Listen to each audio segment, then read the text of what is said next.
Hey, salut mes petites limailles, bienvenue dans ce nouvel épisode de Sons of Metallery. Épisode atypique dans un lieu atypique avec des personnes atypiques, ça fait beaucoup de... Atypique. Exactement. Donc aujourd'hui je suis avec qui? Je suis avec mon Bibi, bah, tout le monde connaît Bibi, hein, c'est la star internationale de Sons of Metallery. C'est aussi mon grand frère, qui est plus petit que moi en plus. Et qui me supporte. Ça va Bibi? Ça va très bien. Plus très longtemps encore. Ouais. Ouais, toi t'as envie, il est chaud, il est là pour... voilà, il est chaud pour partir. Et je suis avec Rod donc, qui est le propriétaire du collège Foufoufou, que vous devez connaître sur les réseaux. Oui, abonnez-vous. Abonnez-vous à sa chaîne. Je suis sa technique en fait. Voilà, abonnez-vous à son compte Instagram que je mets ici. Donc ici, Rod, c'est qui, c'est quoi donc? Ici, c'est le premier étage qu'on a renommé le grenier et qui va accueillir toutes les œuvres de street artistes à travers la région. Voilà, parce que le collège Foufoufou, c'est un projet de dingue où Rod a prévu de vivre avec sa compagne, Oui. mais où également il a prévu de faire un lieu street art qui est quand même déjà bien avancé, que je vais vous mettre 2-3 rushs derrière. Et surtout, il y aura aussi une partie salle de répétition, il y aura une partie gaming, il y aura une partie spectacle, des parties concerts, des parties... Enfin, ouais, ça va être un putain de lieu... Peut-être même kebab, hein, on ne sait jamais. Peut-être même kebab, on ne sait jamais, on ne sait jamais. Donc voilà, l'idée c'est que Rod, quand même malgré tout, il faut bien qu'il vive dans une maison, il aime bien se prendre sa douche et dormir dans une chambre, et des fois pouvoir se détendre dans un canapé et faire la cuisine accessoirement. Oui. Donc il y a une partie du lieu qui va être dédiée à une partie appartement. Oui. Et c'est pour ça qu'on est là aujourd'hui. Oui, parce qu'en fait, Julien, à la différence de tous les autres menuisiers de la planète, se soucie de deux choses qui m'intéressent, qui nous intéressent. Les abonnés. Les... Mais c'est pas possible! Mais c'est pas possible, arrêtez-le! Alors, On avance comme Bernard de la Villardière en même temps. On avance à la Villardière, donc les abonnés bien sûr, mais c'est surtout les considérations techniques dont beaucoup de menuisiers ne se soucient pas, à savoir l'acoustique et le thermique. C'est vrai que j'ai sidéré beaucoup de cons dans ma vie. Et c'est... Elle était bien celle-là. Ah la vache! Elle est pas mal là. Ah on est bien M6 là, ouais, Imo M6. Voilà. Et donc c'est vrai que pour le coup, il y a l'acoustique et le thermique, c'est vraiment un truc hyper important parce que voilà, nous on isole peut-être un peu plus que la moyenne nationale parce qu'on est sur... Bah, vous allez Si voir, pour vous 40 cm c'est plus que la moyenne nationale d'isolation, oui on y est plus que la moyenne nationale. Il faut une certaine logique par rapport aux vitres en fait, il faut que ce soit des vitres performantes, sinon ça ne sert à rien. C'est ça. Donc en fait, Rod m'a appelé, donc on s'est mis d'accord, donc on va lui faire son chantier. Hein. Je préfère vous le dire tout de suite pour que vous entendiez, ce n'est pas un partenariat. Il a plus d'argent, c'est pour ça que là, voilà, on est obligé de l'inviter à manger ce midi parce que ça fait 3 jours qu'il n'avait pas mangé. Mais j'avais le droit qu'à un certain... oui, il y a un 5 euros. Voilà, 5 euros, voilà, faut pas déconner non plus. Et, sinon ça bouffe toute notre marge. Et non, et en fait, vous nous l'avez demandé, vous me l'avez demandé plusieurs fois, ouais, les chantiers c'est bien, Julien, tu les poses, tout ça, mais on voit jamais le relevé de cote. Vu que là c'est assez atypique, ça va être assez compliqué, parce que bon, t'as combien de menuisiers qui sont partis en courant, menuisiers métalliques? À part toi, 100%. D'accord, voilà. Ok, bah, c'est super. Donc voilà, là on va vous filmer le relevé de cote, et après on continuera, on fera un autre épisode plus tard, quand on viendra poser l'ensemble du chantier. Oui. Est-ce qu'on est parti? Parce que l'idée c'est que je l'ai payé, mais il y a un moment, on va falloir qu'ils reviennent quand même pour les poser. C'est mieux, voilà. est-ce qu'on est parti? Bah on est parti. Est-ce qu'on est parti? On est parti. Bah on est parti, donc 5, 4, 3, 2, 1, pouf!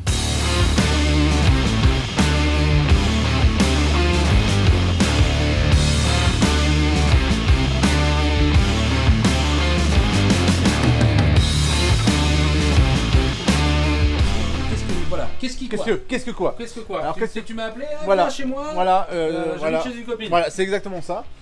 En fait, le truc, c'est qu'on est confronté à un bâtiment des années 70 et qui, à l'époque, bah, forcément, faisait ce qu'il pouvait en termes de phonique et de thermique. Et le problème, c'est que bah, on a une chance énorme d'avoir des ouvertures qui sont immenses parce qu'elles font 1,50 m sur 1,60 m. Il y en a 5 par salle. Donc, bah, voilà, ça nous fait énormément d'ouvertures. Le problème étant que chaque ouverture extrême gauche et extrême droite, les ouvertures, hein, pas les parties. En gros, on n'a que 5 cm potentiels. Donc on voit là. Ouais, voilà. Vous allez voir là-haut, voilà, il n'y a pas grand chose là-haut. C'est entre guillemets, c'est pas que c'est isolable ou pas isolable, c'est qu'en fait. On est entre. Il n'y a pas de quoi mettre une super grosse épaisseur. Si on met une fenêtre, vous voyez, il reste plus que ça, quoi. Ça. Donc, je vous mets ma main, c'est pas gros, quoi. Voilà. Donc la seule solution, ça aurait été d'isoler avec de l'aérogel de silice. Le problème, c'est que c'est 2000 € pour 14 mètres carrés. Bon, il y a un peu trop de mètres carrés, hein, voilà. Donc déjà le budget, c'est compliqué. Mais là, ça le sera encore plus. Donc l'idée, c'est que comment ça fonctionne un bâtiment? Bah, y a des histoires d'inertie et en fait, la transmission du froid vers l'intérieur ou plutôt la chaleur qui repart vers l'extérieur, c'est qu'en gros, c'est à peu près une soixantaine. Voilà, c'est ici et c'est sur une soixantaine de centimètres. Ça. Après, on peut avoir des points de rosée. Exactement. Voilà. Donc en fait, l'idée, bah, c'est d'avoir tout reculer au maximum comme ça. C'est-à-dire que voilà, on va commencer notre bâtiment ici. Et on peut se le permettre parce que, à la différence de beaucoup comme des hangars ou des trucs comme ça, c'est que nous on a 16 mètres en fait de large. Donc si on perd 2 mètres de chaque côté, il nous restera encore 14 mètres en fait. Ce qui est déjà très grand. Donc l'idée c'est de commencer notre structure ici et on sait que ici ça sera entre guillemets une sorte de petite faiblesse thermique, mais c'est voilà. La contrepartie, c'est qu'on a isolé avec ça. Donc ça, c'était une des difficultés techniques où t'as des autres menuisiers qui sont ils ont dit non, ils ont dit nous on fait pas ça, c'est trop lourd, c'est trop difficile d'accès. Pour accéder ici, ça va être impossible avec une telle structure. Et le problème, c'est que là, de mur à mur, on est à 9 mètres. Voilà, on est à 8 mètres 96. Monsieur veut que je mette un coulissant d'ici à là-bas. Un seul coulissant qui fait ça. Comme d'hab, moi j'ai dit. Que t'as dit, toi c'est simple, t'as dit, ah bah oui, y a pas de problème. Voilà, comme ça. C'est-à-dire que le mec il fait ça comme on va chez Burger King, tu vois, ce genre, voilà. Donc ce qu'on va faire, alors c'est pas le truc le plus optimal qu'on puisse faire. Le mieux, comme je t'avais dit, ça serait de le faire en bois, mais toi t'as pas envie de te faire chier. Exactement. Et puis tu veux qu'à l'extérieur la finition soit nickel. Exactement. Donc en fait, ce qu'on va faire, c'est que nous on va faire un précade en tôle. Et en fait, il y aura une partie plate ici, un retour jusqu'à là. Voilà.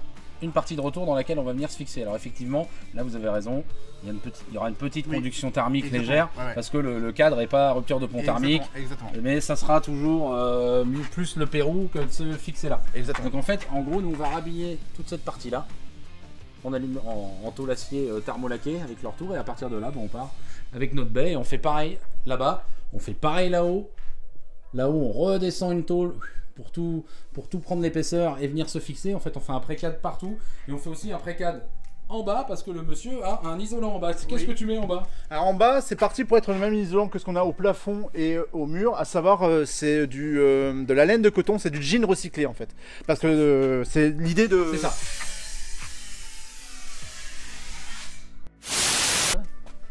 Donc là, on est en train de relever les codes. Donc en gros, la difficulté, là, on est en train de prendre la cote du brut. Au brut, c'est ça mon Bibi? Bibi il a mis le laser pour qu'on puisse. On voit notre petite raie qui est là, voilà, pour prendre la cote la plus défavorable. Parce que quand on prend une cote, s'il y a 8800 à un endroit et 8860 et plus loin 9000, on prendra toujours la cote de 8800 qui est la cote la plus défavorable, et c'est comme ça qu'on prend toujours nos menuiseries. Il faut toujours vérifier quand vous prenez des cotes, même sur exemple une fenêtre.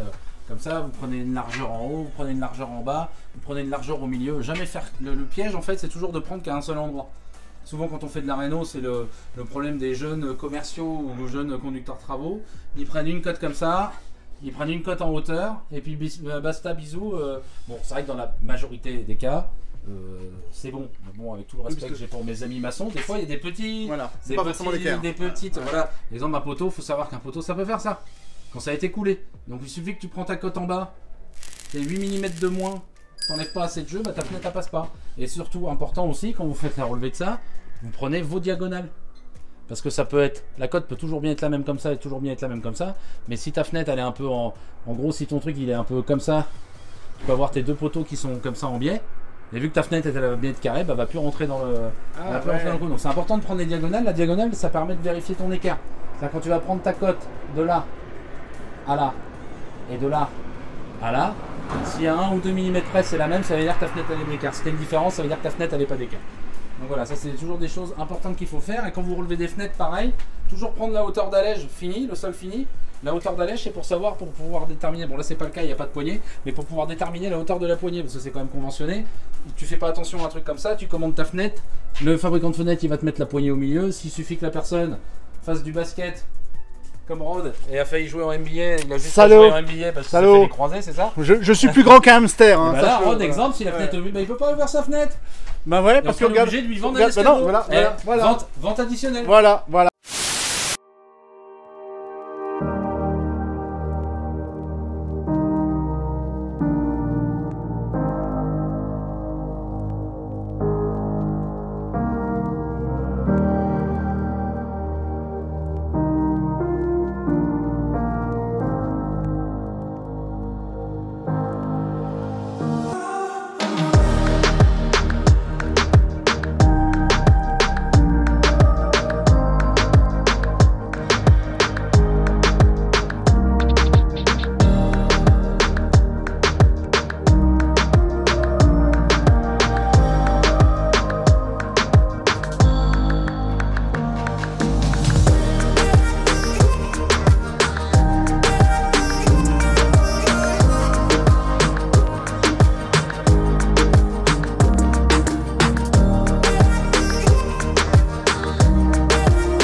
On avance sur notre relevé, là il y en a partout, on a pris les anthrax parce qu'en fait on va faire une tôle filante, on va faire une tôle filante là-haut qui va être posée sur les poutres. En fait c'est une tôle qui va faire ça, ça et ça pour reprendre.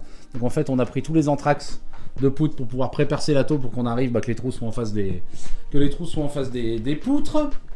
Comme je vous disais sur le côté, là on est en train de relever tout au laser, enfin on est en train de relever, je mens, Bibi est en train de relever tout au laser. Et Rod, t'avais une question pour le sol. En fait, ça fait des mois avec Michael qu'on recherche une solution pour le sol. Donc on a plein de solutions. La plus facile entre guillemets, c'est avec le quart d'heure. Ah, il fait ça lui avec le quart d'heure. Ouais. Il fait du sol. C'est un solman. Tu es solman. Il est solman. Et en fait, moi, ce que je voulais savoir, c'est qu'en fait, moi, j'étais très intéressé par le côté, tu sais, dalle technique informatique. Tu sais. Ah putain oui. Et ben voilà. Et moi, je me suis dit, mais ça se trouve peut-être. Alors ça fait du bruit quand tu mets pas d'isolant dedans. Parce que la dalle technique est creuse en général. Mais for what the dalle technique? Alors dalle technique parce qu'en fait, à la différence des lambourdes, c'est-à-dire que tu as juste le petit vérin tous les 60 cm qui est le seul pont thermique. Exactement, c'est ça. On va faire des prises au sol, des trucs comme ça. Bah pas forcément. Alors oui, on va faire des trucs au sol en effet. Oui, on va faire des trucs au sol parce que comme tu as remarqué, regarde, on a zéro prise au plafond. On va faire un parti pris de faire comme dans les années 70-80 parce que moi j'ai connu des appartements sans lampadaire où c'était carrément des lampes un peu en U comme ça, donc on est dans cet esprit là.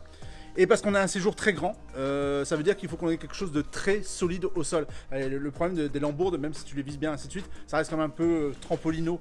C'est quoi ta question pour les Ma question c'est, alors moi, non, mieux que ça, c'est que est-ce que tu serais en mesure de faire un squelette en métal pour faire un faux sol? Est-ce que là on est pas mal au niveau requête? Est-ce que je fais mieux que Rachel et Emilia? C'est-à-dire que là tout le sol, ouais, tout ton appart, non pas tout, juste le salon. Bah, tout l'appart. Donc tout 200, ça là 220 mètres carrés. 220 mètres carrés. Ah ouais. Faire une structure en métal. C'est ça. Tu sais, genre comme ça, un peu comme. La question est, est-ce que je suis capable de le faire? Ouais. Bien sûr. À quel prix? C'est ça l'autre question. Et là on va couper la caméra parce que voilà, je coupe la caméra, on vous reprend tout de suite. Bon, moi je viens de vous reprendre, je viens de lui dire le prix de la structure au sol. Et il est en train de convulser là, mais regardez, il va bien, ça va bien aller. Ouais, ça va. On y va. Ça va. Bibi, viens, prends laisse le laser, on se casse. Ça va. Salut Rod, Ça va. écoute, Merci. Allez, au revoir. Oh putain. Oui, parce qu'il y aura obligatoirement une jonction avec un renfort. Là on est en train de faire le point sur maintenant les petites limailles sur l'accessibilité quand vous faites le relevé d'un chantier. Donc là on a tout. Non, Bibi a tout terminé. Encore une fois, moi j'ai rien foutu. Et t'as tout fait mon Bibi? Ah oui, bah, comme d'hab, hein. T'as l'habitude hein. C'est lui le vrai boss. C'est lui le vrai boss. Ah Hein. oui, Pendant lui, que toi tu fais le clown sur internet. Donc ce qui est important minimum c'est regarder l'accessibilité. Donc là on va avoir un châssis composé là-bas, donc il va être en plusieurs parties, donc là c'est pas trop chiant. La porte d'entrée ici aussi va être en plusieurs parties, donc c'est pas trop chiant. Le truc le plus chiant c'est qu'ici on va avoir théoriquement deux grands cadres, comme ça, pour les deux grands coulissants. Et c'est surtout ces cadres là, après les ouvrants on va pouvoir les passer en diagonale. L'important c'est de voir si les cadres on va pouvoir les rentrer. Là je pense pas. Faudrait qu'on regarde Par la porte. Par la porte oui mais par la future porte. Par contre quand on viendra, nous faudra un engin. Ouais, on peut bien. Ouais. En fait, on rentre par Parce que là, tu vois, on a un petit peu de. Ouais. Il faut qu'on mette un. Oui, mais non, on l'approche avec des élingues et puis en bas. Oui, ça sera ouvert, oui, c'est bon. Regardez, attends, ils vont faire à peine 4 mètres. On prendra un manuscopique, Bibi. Oui, aussi. Donc, bah là, on vient de terminer de prendre les cotes. Encore une fois, Bibi a terminé de prendre les cotes. Oui. Il nous reste quoi à voir maintenant? On a fini, hein. Eh ben, il nous reste à rentrer chez nous. Non, mais moi je veux pas que vous partiez, vous êtes mes copains maintenant. Non, mais c'était assez là maintenant. Mais Il n'y a pas que le collège qui est fou. Je crois bien que ça vient plus du bonhomme que du collège. Le collège n'est qu'une métaphore de ce qui se passe au matin. Donc maintenant, prochaine étape, on va se revoir quand on viendra poser. Donc tu reviens pas avant pour faire mes petites cotes de... Si, je reviendrai, mais je ferai pas un épisode pour prendre 3 cotes. Oui, oh Ça va, arrête ouais, de faire ouais. ta star, je vais pas Ouais. faire un épisode à chaque Donc fois. en fait, dans 5-6 semaines, j'ai entendu dire... hein. Alors les délais chez nous, c'est en menuiserie aluminium PVC, on est entre 5 et 6 semaines en ce moment. Voilà, là où toute la France entière est à 10, 11, 12, voilà. En local, on est à 15 ou même certaines marques dont on terra le nom à plus de 20. Et bah pas nous, parce que voilà, vous avez qu'à chercher comme nous comment faut faire. Et en menuiserie de qualité, en Rainer, c'est de la gamme allemande. Voilà, c'est pas du truc de je sais pas où, d'une gamme. Beeline, chez Beeline par exemple, c'est pas top. C'est bien Beeline. Beeline, moi c'est pas mal. Beeline, j'aime bien. Ah, c'est lui, on peut changer les noms de marques. Mais oui, on peut changer les noms de Beeline, marques. c'est bien. Beeline, c'est bien, mais bon. Et Merlin Pimpin, est-ce que c'est bien Merlin Pimpin? Ah non, Merlin avec le Seigneur. Merlin le avec Seigneur. Sopromo.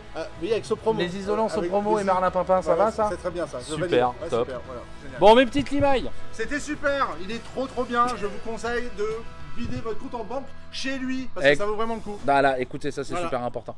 Mes petites limailles, je vous dis donc coup à la semaine prochaine. J'espère que cet épisode vous a plu. Hein. C'était simple, petit relevé de code tranquille. Et puis on fera un prochain épisode pour venir poser les menuiseries. Voilà, j'espère que ça vous plaira. Je vais voir mon petit Bibi. Bon Bibi, il faut souhaiter un bon dimanche aux limailles. On leur dit à la semaine prochaine. Eh ben, à la semaine prochaine, les petites limailles. Eh ben voilà, la semaine prochaine, putain de bon bébé de chien.